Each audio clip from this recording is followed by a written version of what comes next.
is 12 jaar oud van die George Voortrekker Kommando en in die National Loerie span. Ek versamel plantjies. My versameling het in Mei 2020 begin tydens Grendeltyd.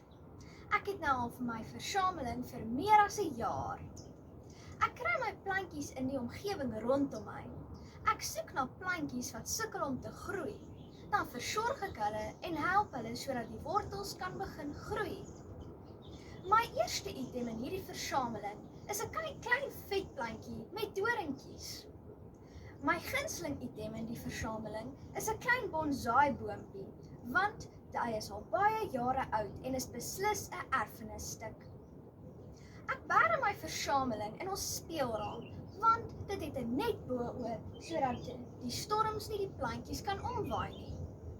Wat ek geleer het uit hierdie versameling is hoe om die natuur te versorg, want 'n voortrekker respekteer die natuur en bou voor op erfenis.